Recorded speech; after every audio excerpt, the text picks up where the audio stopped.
How is everybody doing today? And in this video, of course, I think this is something we just go ahead and do every patch, which I'm not going to act like I haven't seen it already, which is the Prydwen tier list. We're going to go over all the stuff, what they changed, which I think they didn't change as much this time around, except for the inclusion of Acheron and Gallagher. And for the places that some of these characters are in, I still want to see some changes and I still want to see some other things happen. But let's go ahead and go into the tier list, and I'm just going to go ahead and give what I want to say. First of all, let's go and start with the easiest to the hardest, which is going to start from the right all the way to the left, because I think the sustaining one is pretty easy when it comes to grading each sustaining what they do, and then going into the amplifier, which are the buffers and debuffers, special damagers, all that type of stuff. But let's go ahead and go to the sustain. Right now, of course, they put Gallagher in B, which I know if we look at the criteria that they have for the tier list, which is for the sustain, and this rating is influenced on keeping the team alive, and and the utility they provide. Okay, whoa. Did they just change this? I could have sworn we saw this differently, because I did react to this with Poke in his stream, and I don't think that was there at first. But let's go ahead and look and see. But for Gallagher specifically, I'm just gonna have to go ahead and start with the already disagree because I've been using Gallagher for a hot minute with Dot and with Acheron included, and he's just such a great character, especially if you have him at E2, especially since his tier list actually has him at E6. He is a nasty of a character, especially with the breaks that he possibly can do, including with having REHOO in the team. I even had a clip where I was able to hit 300k a round with Gallagher on the team, 50k on one character and like 130k on another, and he's doing absolute damage. And also for the fact that Gallagher himself not only has a way to cleanse you and also heal you, but passively has the ability to heal you as well with inflicting Besotted, which is not only a debuff which helps out Acheron and also Ratio, someone else that really loves debuffs, but for himself he's able to heal the whole team with his enhanced basic attack, and also other teammates can heal themselves when they hit all the enemies with Besotted, which if you don't know, his ultimate hits the whole wave and then inflicts Besotted on everybody. So basically it's a 100% standby healing type of situation, just like Luocha's field in all honesty, but for that one character. This is a really good thing for Gallagher, and I think he's such a strong unit. Now personally, I would not be putting him in B. Me personally, I would have to put him somewhere. And if I had to say right now, because they're not in the game at the current moment, but we do get debuffs from Gallagher which help out Ratio and help out Acheron. But for the fact that he increases break damage, which I'm going to be playing around with very soon just to see how it works, I do want to say that if we were to get anything in regards to a DPS or any type of character that deals with break damage, increases break damage, or has something around the break type of play style, Gallagher can shoot up to as high as an S tier unit, just because his sustain is absolutely amazing. He has the cleanse at E2, he has a way for teammates to heal themselves without it being Gallagher's turn, and then he has that inflicted debuff stay with Besotted, and also having the advanced forward allowing him to do his advanced basic attack, which is another debuff. So that's two debuffs in one go for Gallagher, and there's just a lot of really cool stuff that comes from Gallagher himself. So right now, realistically, without another break unit coming out right now, that as far as we know, I would put Gallagher up in A. I would just have to put him up in A with Lynx. And as of right now, if I were to look at Lynx versus Gallagher, I would at least have to say that Gallagher is a little bit better than Lynx, just because for Lynx and what she can do, although she provides some utility of providing an increased taunt to destruction and preservation characters, not a lot of characters right now really need this. Blade at the current moment isn't in the best of state when it comes to all the characters in front of him and all the damage that they do. With the utility that Blade has right now, it just doesn't conform to what we need right now in the game. Right now it's all about power and how fast you can clear it, versus having to stay alive and take these hard hits that Blade usually does, and how Blade can self-sustain himself, and we don't really need that at the current moment. So we'll talk about that when we get to Blade's section, but I do think Gallagher does need to get put up to a tier up with A, because I don't think he is as far down as B, because he provides a lot and he's actually really good with sustaining. Another thing that we also need to change, again, because they still haven't changed it, REHOO still needs to be S+.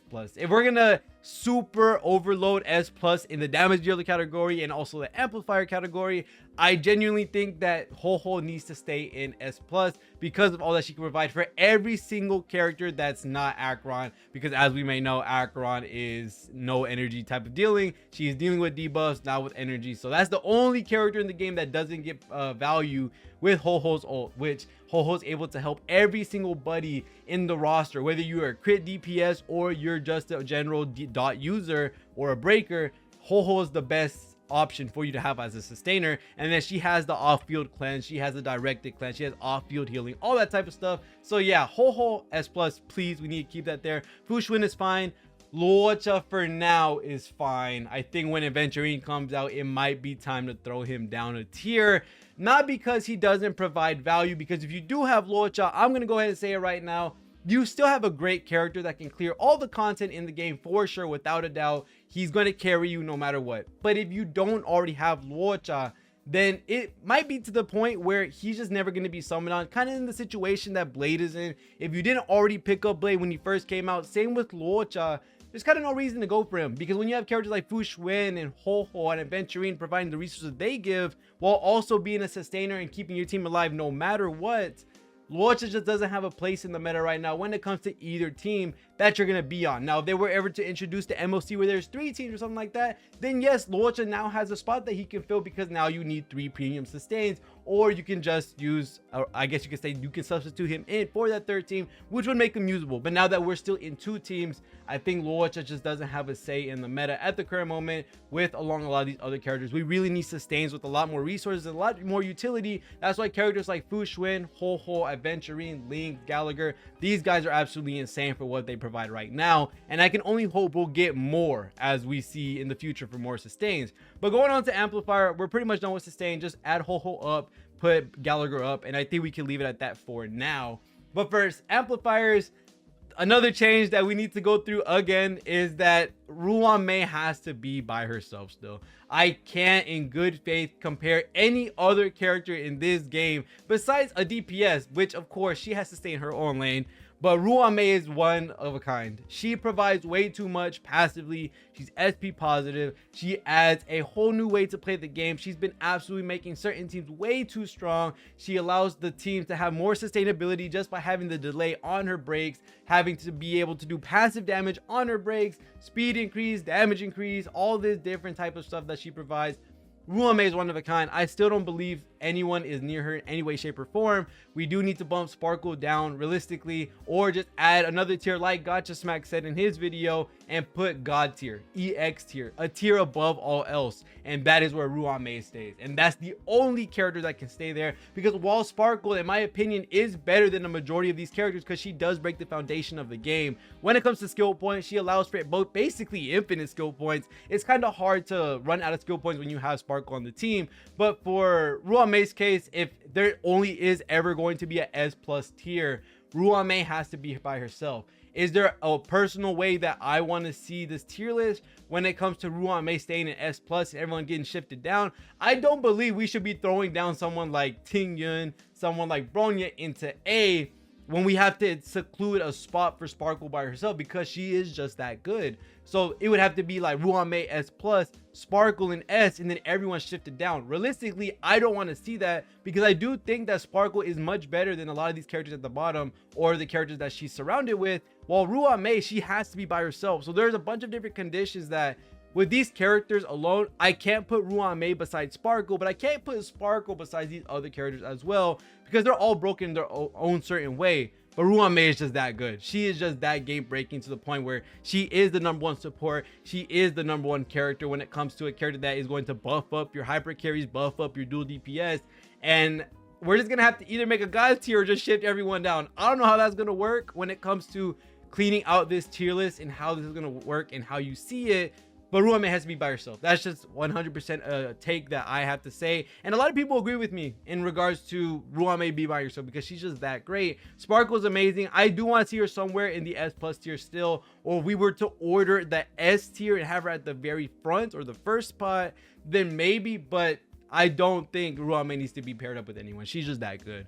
When it comes to other characters in the Amplifier tier, I am, of course, still saying that Sparkle needs to be above Bronya, because I have been playing with her for quite a bit, and I no longer think that Bronya is the same coin or the same side of the coin or whatever analogy that Sparkle is. Sparkle is just far above her. So I do say that we need to keep Ruan Mei at top, Sparkle below Ruan Mei, and then Bronya under Sparkle.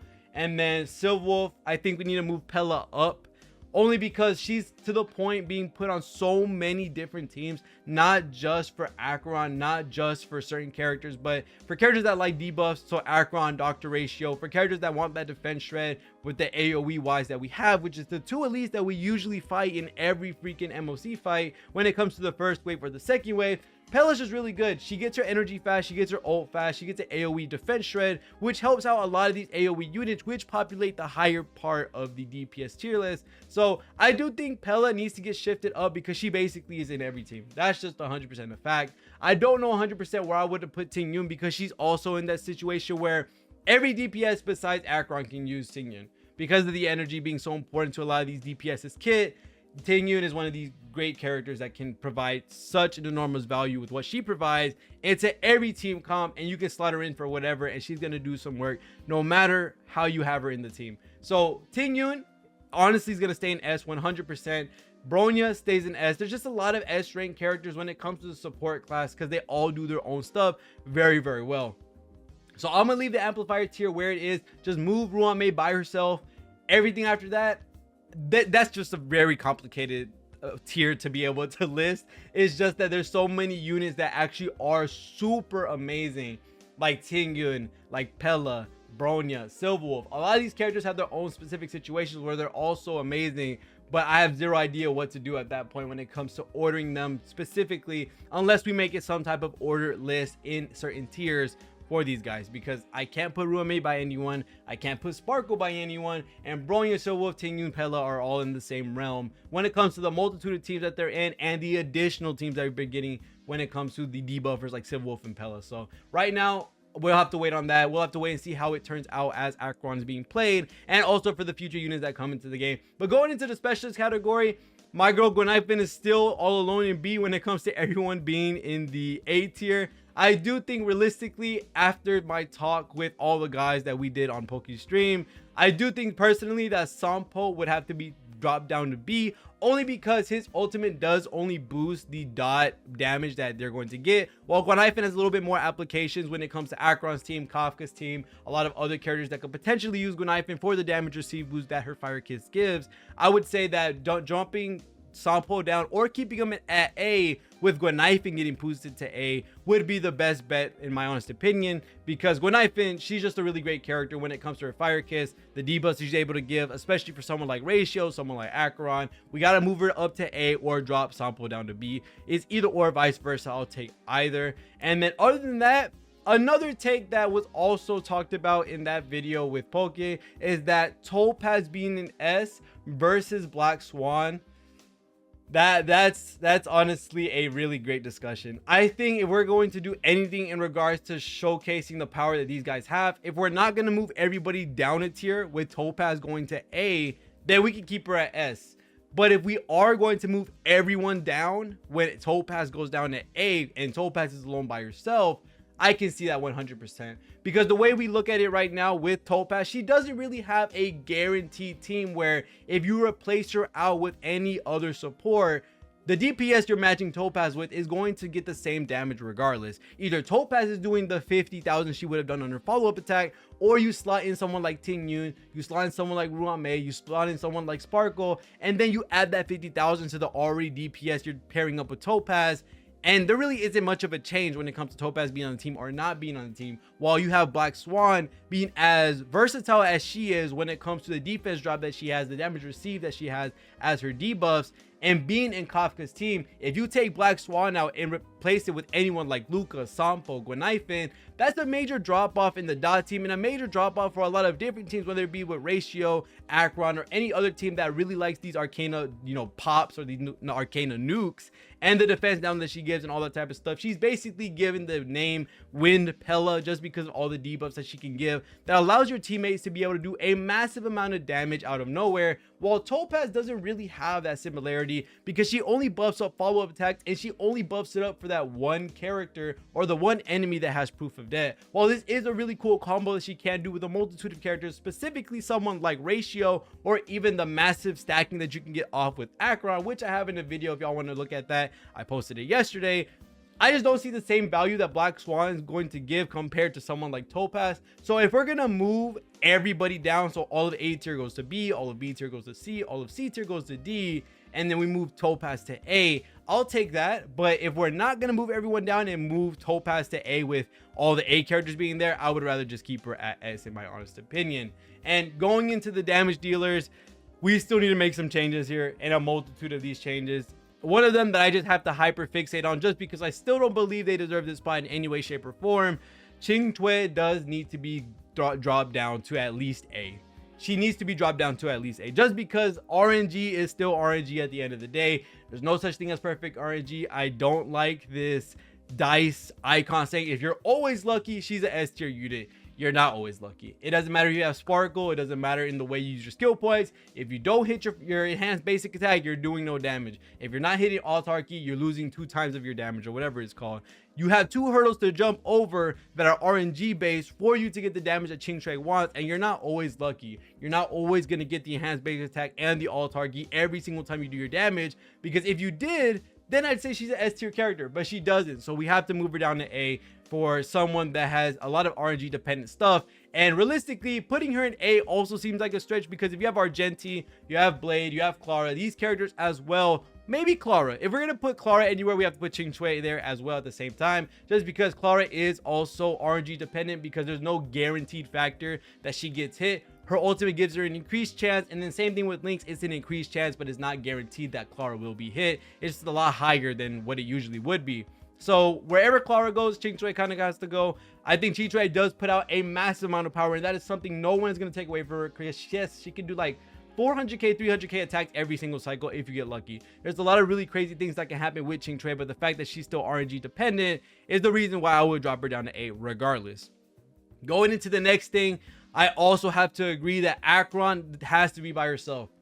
No matter which way you look at, no matter how you want to see it, Acheron either needs a god tier or she needs to be by herself in S+. That's 100% a fact that I also have to say. She has to be in the same realm of Ruan Mei, because these characters have been absolutely breaking the game and absolutely changing everything about Starro as we know with their releases. And looking at Acheron, not only with her quality of life of skipping battles, not only with her bringing in a new age of DPSs where she's not centered around herself, she's not centered around her kit, she's more centered around the team that she's wanted to be built with.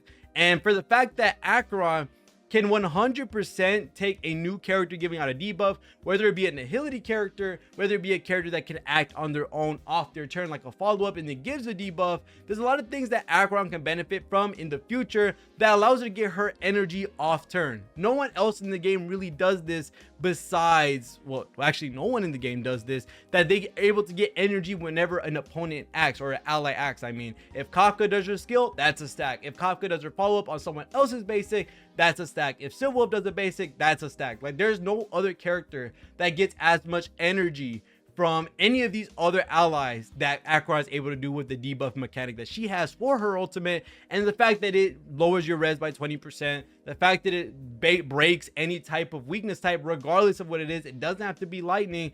Acheron is the only character that is changing the way DPSs are, and a way I want the future DPS to 100% act. I would love to be in a point where all these DPSs are not so selfish to the point where they need to be built around them, but rather the team needs to be built amongst itself with, you know, all of the crazy things that you can do with Acheron, whether it be Acheron with a super supportive team like Silverwolf and Pella, or you can rock Acheron with the full sub DPS team with something like Kafka and Swan with how explosive they are. There's just so many different avenues and ways you can build Acheron's team to the point where she's just gonna have an extended life over a long period of time if there's no other character that has this type of mechanic, which I really hope there is. So she definitely needs to be alone by herself in god tier. Acheron is just that insane.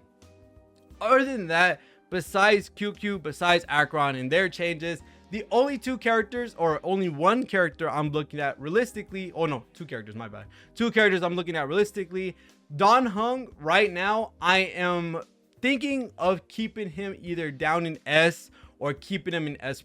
Only reason why is because when you look at a character like Jingliu, when you look at a character like Dan Heng, I have to still say, when you look at characters like Jingliu and what she's able to provide, all the boosts that she has in her kit, and all the offsets that I guess you could say these DPSs would have, Jingliu barely has one, besides the fact that you need to quickly put her back into her field or her ult.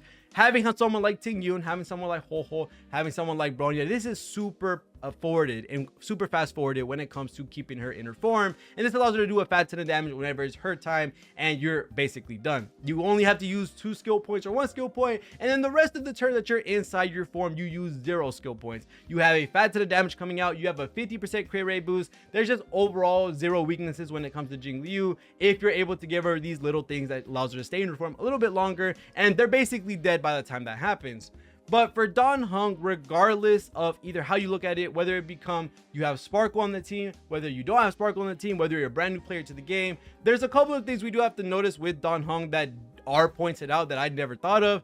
If you have Dr. Ratio, you kind of already have your main DPS for Imaginary already filled, especially for a new player that doesn't have Dan Heng. And if they did get Dan Heng, Sparkle was right there and you had to pick either one. There was no way you, unless you were super lucky, that you were going to get both Dan Heng and Sparkle and then get Dan Heng's Light Cone or something like that. That was a lot to ask for, and especially if Dan Heng runs in the future without Sparkle and a new player brings out the, what is it called, Dan Heng, they're gonna have a lot of trouble when dealing with someone like Bronya, dealing with other characters that take a lot of skill points to be able to deal with a character still consuming 3.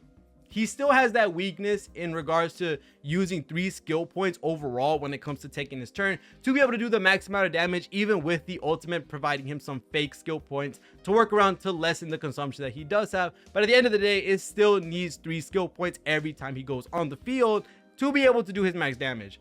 For Jingliu, that's not the case. She actually doesn't need to use skill points when she's in her form, and she only needs 1 realistically before she gets into her form, and then you have the 0 skill point usage that you have right there, allowing her to be SP neutral, and then all your other characters can be SP positive, allowing you to stack up that stockpile of skill points by the time she already loses her turn. And then same thing with Acheron. She just kills everything. She works and has multiple ultimates in their team. No one other than Acheron herself can do as many ultimates in one cycle than she can, just because of how her mechanics work. So seeing that the weaknesses that Dan Heng has and how perfect almost Jingliu is with her kit, how perfect Acheron is with her kit, if we're going to keep these 2 characters in the same form or the same tier, I'm gonna have to drop Dan Heng down to S. And then if we're gonna talk about weaknesses, then we also need to drop Jingyuin as well down. I'm sorry for when it comes to how I want to see these characters when it comes to their ratings as a DPS, because yes, these characters are still strong at the end of the day,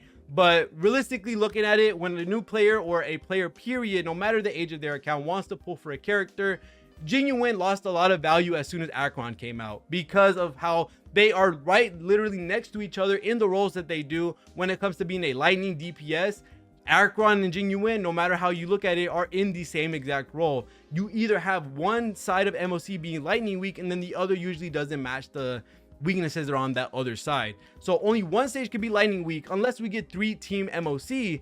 You're not going to pick Jingyuin over Acheron. There's almost no situation where that would be the case. So inherently, by Acheron coming out, Jingyuin has to get pushed down because he can't provide the same value as Acheron with being in the same role. And not only that, I know a lot of y'all have already seen it, Serval has performed in somewhere around the same form or same power as Jingyuin with his own light cone, with other light cones. They provide the same amount, and you don't have to worry about the Lightning Lord, which is a one-time thing each cycle that Serval doesn't have to worry about. She can constantly ult and destroy the whole field in MOC, which we've seen a lot of times as of recent. Now people are looking at Serval for some reason. I don't know why she came out of nowhere, but Serval's providing almost a similar or more value than Jingyuin because she is a free 4-star, and not only that, she's doing the same amount of damage, if not more, and you don't have to worry about Lightning Lord getting shifted all the way back down if she CC, because if you use Bronya and boost her back up with the cleanse, she can do her damage. Jingyuin can't boost up his Lightning Lord until maybe we get a character that boosts up entities that gives them a way to use their follow-up attack instantly. That's the only way possible that it's able to happen. And sadly, Jingyuin's in this state where you have a 4-star that's almost doing the same amount of damage, a little bit more consistent, while Acheron's in your same role, doing more damage, doing a lot more ults, doing insane amount of things, crazy quality of life, everything. We're gonna have to drop Jingyuin down to A. We're gonna have to drop Dan Heng down to S. I think that right now, personally, would be where I have these characters. And then Serval, realistically, I would have to move her to A, because we're dropping Jingyuin to A. I have to put Serval up in A because they're almost doing similar performance when it comes to all the damage that she's able to do and the less restrictiveness of what makes her usable in a team versus someone like Jingyuin with his Lightning Lord and all the things that he has. So other than that, I think that might be it for this tier list. Realistically, there's only a couple of changes I needed to make, but a lot of it is just dealing with Ruan May and Acheron need to be in their own tier, and then maybe Topaz drop down, because if you look at it, Black Swan is just going to provide a lot more value than Topaz. Topaz can be interactively changed out with any support, and they kind of fill the role that Topaz would have done.